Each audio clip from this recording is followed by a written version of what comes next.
बड़ के पेड़ के नीचे छोड़कर आए। क्या चाहिए तुझको? क्या दूं मैं तुझको? कुछ मांग ले मुझसे। सावित्री कहती है, क्या दोगे आप? मेरे पति के प्राण दे दो बस वापिस, और कुछ नहीं चाहिए।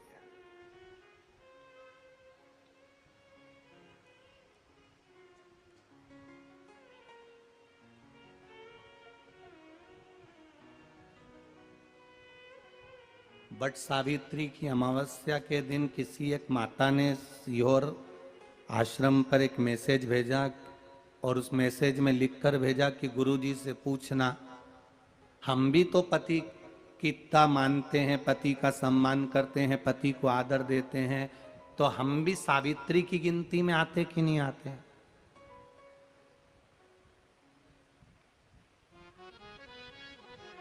तो सीओर से मैसेज आया कि गुरुजी वो ऐसा ऐसा पूछा गया है, आप बताओ क्या कहना है। हमने कहा कह दो, जब बट सावित्री आती है तभी तुम पति को प्रणाम करती हो, जब दिवाली आती है तब पति को प्रणाम करती हो, जब करवा चौथ आती है तभी चलनी में मुंह देखती हो, बाकी के समय तो तुम जूड़ा बांध के ऐसी बोलती हो कि पति थर थर कांपता है।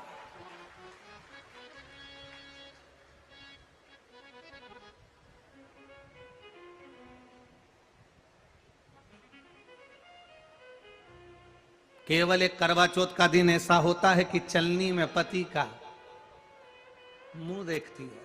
तुम चलनी में पति का मुंह देखती हो, और पति तुम्हारे गले में जो मंगल सूत्र टंगा है उसको देखता है, क्योंकि उसको मालूम है 6 महीने से पीछे पकड़ कर बैठी थी, मेरा पहला करवा चौथ का व्रत आ रहा है, मंगल सूत्र दिला देना। मेरा पहला करवा चौथ का व्रत आ रहा है, मंगल सूत्र दिला देना। बेचारे ने ना जाने कहां कहां से कर्जा कर कर इतना बड़ा मंगल सूत्र दिलाया, लाल लाल मोती और इतना बड़ा पेंडिल लटक रहा। तुम चलनी में मुंह देख रही, वो तुम्हारा मंगल सूत्र देख रहा 80,000 का है। 80,000।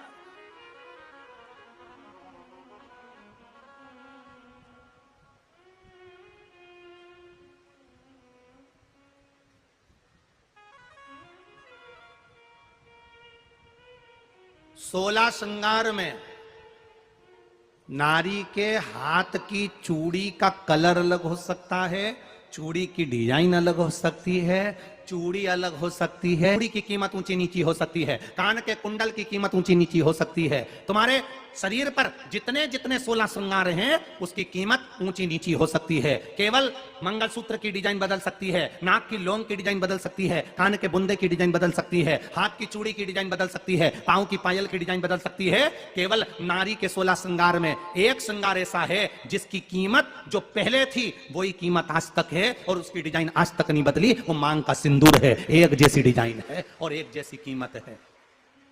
सारे श्रृंगार की कीमत अलग अलग है। तुम्हारे हाथ की चूड़ी की कीमत अलग होगी, पड़ोसन के हाथ की चूड़ी की कीमत अलग होगी, किसी के साड़ी की कीमत अलग होगी, किसी के जूड़े की कीमत अलग होगी, गजरे की कीमत अलग होगी, गजरे की कीमत अलग होगी, पायल बिछुड़ी की कीमत अलग होगी। पर मांग में जो सिंदूर डाला जाता है वो एक कीमत का होता है, एक डिजाइन का होता है और एक जैसा होता है, और वो सबसे भारी होता है। सावित्री यमराज से कह रही है मेरे पति को छोड़ दो।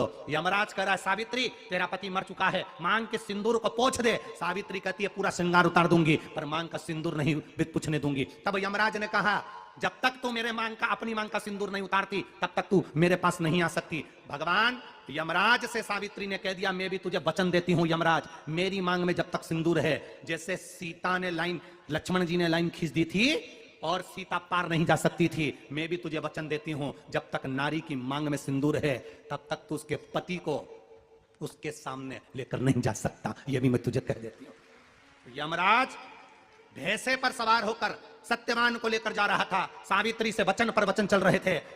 यमराज यमलोक में प्रवेश करने लगा, मांग के सिंदूर में से थोड़ा सा सिंदूर सावित्री ने केवल हाथ में लेकर अपनी बिंदी पर जो लगाया, सत्यवान को लेकर यमराज अंदर नहीं जा पाया। बाहर खड़े होकर कहता है मांग ले, मैं तुझे एक वचन नहीं, तू बोले तो मैं 2 वचन दे देता हूं, तू बोले तो मैं 3 वचन दे देता हूं, तू मांग क्या चाहिए। तब सावित्री ने कहा देना चाहते हो? हाँ।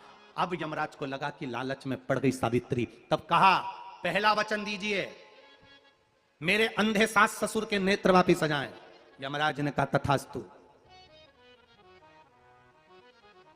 दूसरा वचन दीजिए, मेरे सास ससुर अपने पोता पोती का मुख देखें। यमराज ने कह दिया तथास्तु।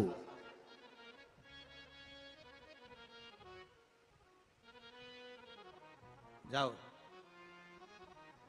यमराज जाने लगे, फिर आग जलने लगी।